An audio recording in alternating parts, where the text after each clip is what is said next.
Trump's new press secretary just obliterated Ilhan Omar and the entire Democratic establishment, exposing their blatant hypocrisy on live TV.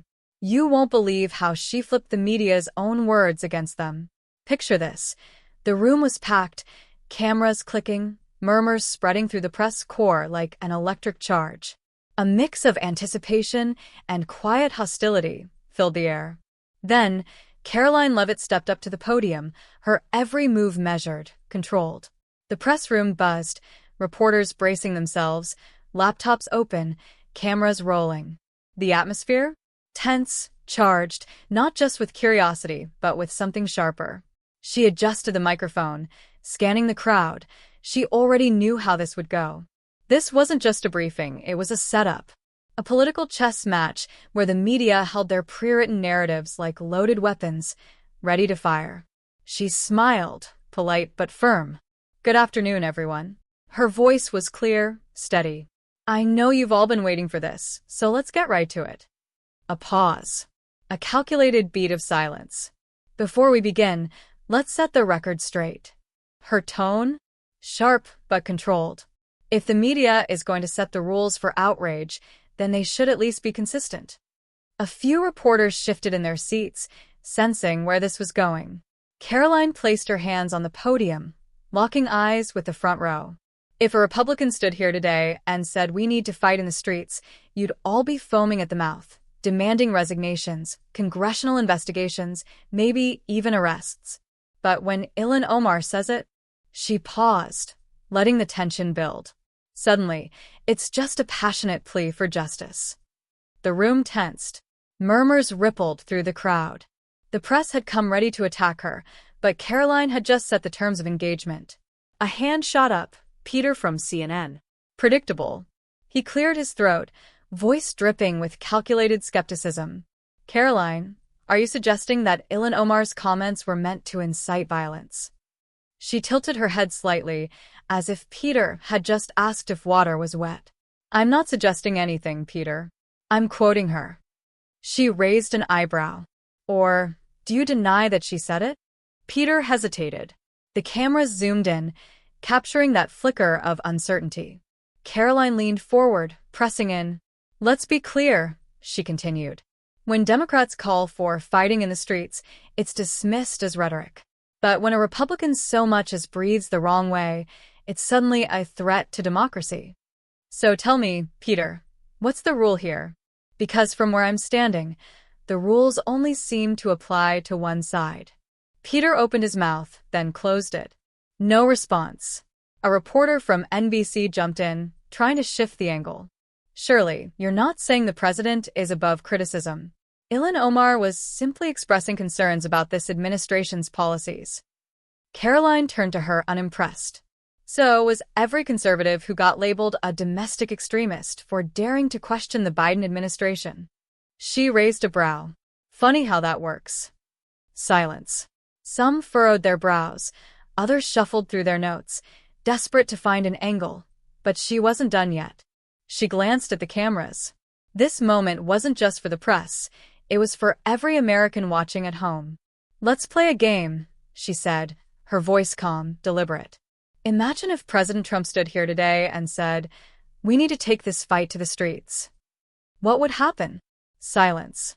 Nobody answered. She filled the void herself. There'd be front-page hysteria, emergency broadcasts, calls for impeachment. The media would be in full meltdown mode. She paused. But when Ilhan Omar says it, nothing. Just another Tuesday. More silence. The energy in the room shifted.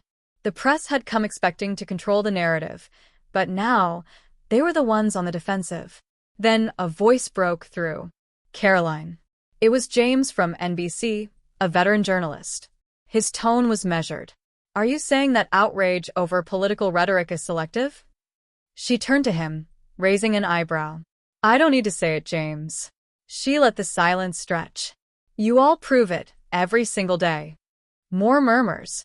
Someone whispered to a colleague. Another reporter furiously typed notes, fingers flying across the keyboard. Peter from CNN tried again, sharper, more aggressive. "Karoline, don't you think context matters? Ilhan Omar was referring to. Oh, I love that word, context. Karoline tilted her head slightly. Because when President Trump said, peacefully and patriotically make your voices heard, you all conveniently ignored the context. In fact, you twisted it into an excuse to try to throw him in jail. A ripple went through the press corps. Someone coughed. Another reporter muttered something under their breath. Peter clenched his jaw. He was gearing up for another attempt, but before he could, Karoline held up a hand. You want to talk about context, Peter? She locked eyes with him. Let's talk about it. Ilhan Omar didn't say peacefully and patriotically. She said, we have to fight in the streets. She let the silence settle. So, I'll ask again. Why is it different? Nothing. No one dared to answer. Then, right on cue, a phone buzzed in the front row. A reporter glanced at the screen, eyes widening before looking up. Karoline noticed. What is it? She asked casually. The reporter hesitated. Ilhan Omar just tweeted about you. Karoline let out a quiet chuckle. Of course she did. She turned back to the room, completely unbothered. Let me guess. She's calling me dangerous? Maybe even a racist?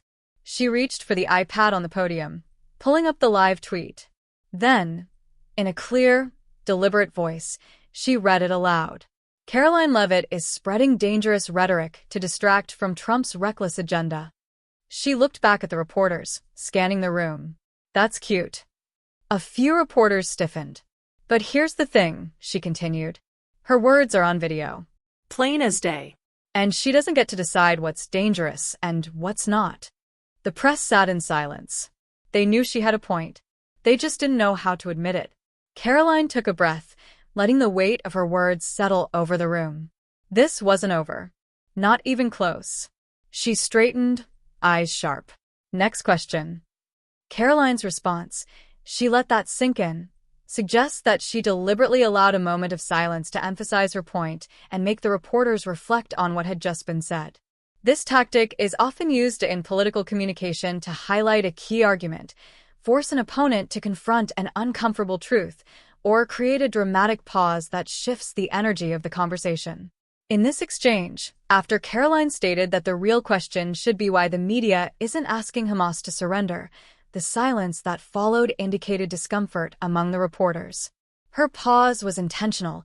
It let the weight of her words settle in the room and exposed the media's double standards in their questioning. This moment was a turning point in the press conference, as it put the journalists on the defensive, rather than Karoline or the Trump administration. Instead of being caught in a trap, she flipped the narrative, forcing the media to confront their own biases.